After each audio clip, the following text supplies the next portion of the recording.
আসসালামু আলাইকুম। সপ্তম শ্রেণীর ডিজিটাল প্রযুক্তি টিউটোরিয়ালে তোমাদেরকে স্বাগতম।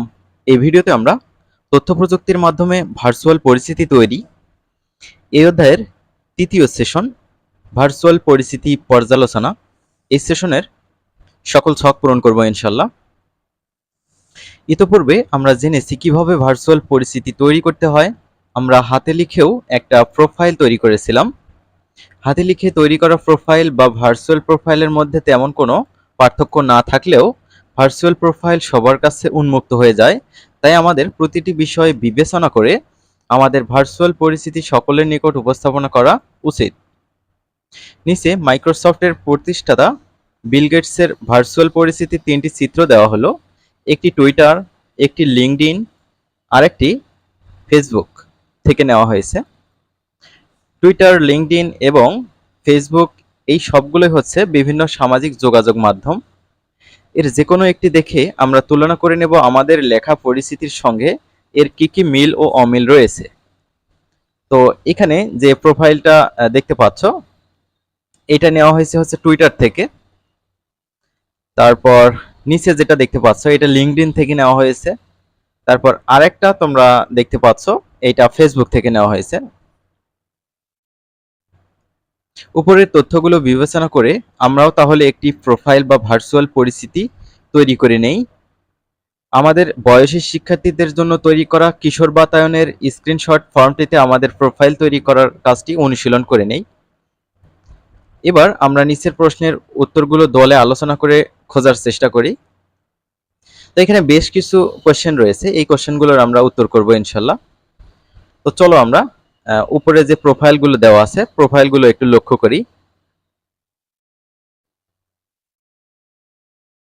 এখানে খেয়াল করো, 1 নম্বর প্রশ্ন ছিল বিল গেটসের প্রোফাইলটি কবে খোলা হয়েছে?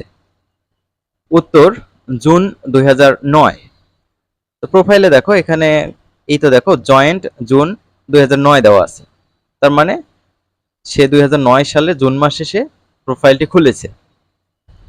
তারপরে কোশ্চেন ছিল 2 নম্বর, বিল গেটসের প্রোফাইলটি কতজন অনুসরণ করছে, অর্থাৎ কতজন ফলো করছে? 60.3 মিলিয়ন মানুষ তাকে ফলো করে। কোথায় লেখা আছে? এই তো দেখো এখানে লেখা আছে 60.3 এম অর্থাৎ মিলিয়ন ফলোয়ার্স। 3 নম্বর, কিভাবে বুঝবো যে এটি তার প্রকৃত প্রোফাইল বা পরিচিতি? বিল গেটসের নামের পাশে যদি ভেরিফাইড চিহ্ন থাকে তাহলে বুঝবো এটি তার প্রোফাইল বা পরিচিতি। এখানে তোমরা এই তো বিল গেটসের নামের পাশে একটা ভেরিফাইড চিহ্ন দেখতে পাচ্ছ, এখানে কিন্তু টিক চিহ্ন দেওয়া আছে। প্রোফাইলটি সঠিক কিনা তা যাচাইয়ের প্রতীক, এটিকে বলা হয় ভেরিফাইড চিহ্ন। তারপরে কি ছিল, এটি ছাড়াও আর কোন কোন মাধ্যমে তার প্রোফাইল রয়েছে? এটি ছাড়াও লিঙ্কডইন ও ফেসবুকে তার প্রোফাইল রয়েছে। তো এইখানে আমরা দেখতে পাচ্ছি এটা হচ্ছে টুইটারের একটা প্রোফাইল, এটা হচ্ছে লিঙ্কডইন, আর নিচে এটা হচ্ছে ফেসবুকের প্রোফাইল।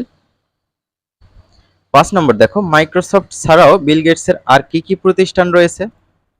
মাইক্রোসফট ছাড়াও বিল গেটসের Bill and Melinda Gates foundation নামে একটি প্রতিষ্ঠান রয়েছে। এটা আমরা কোথায় দেখতে পাবো? এইটা লিঙ্কডইনে এখানে দেওয়া আছে, দেখো Bill and Melinda Gates foundation. সে কিন্তু হার্ভার্ড ইউনিভার্সিটিতে পড়েছে, এখানে হার্ভার্ড ইউনিভার্সিটি লেখা আছে। তো এই হচ্ছে ছকের উত্তর, আশা করছি বুঝতে পেরেছো। এই সেশনে আর কোনো ছক নেই, আমরা পরবর্তী ভিডিওতে পরবর্তীতে যে ছক বা প্রশ্নগুলো রয়েছে সেগুলো নিয়ে হাজির হব।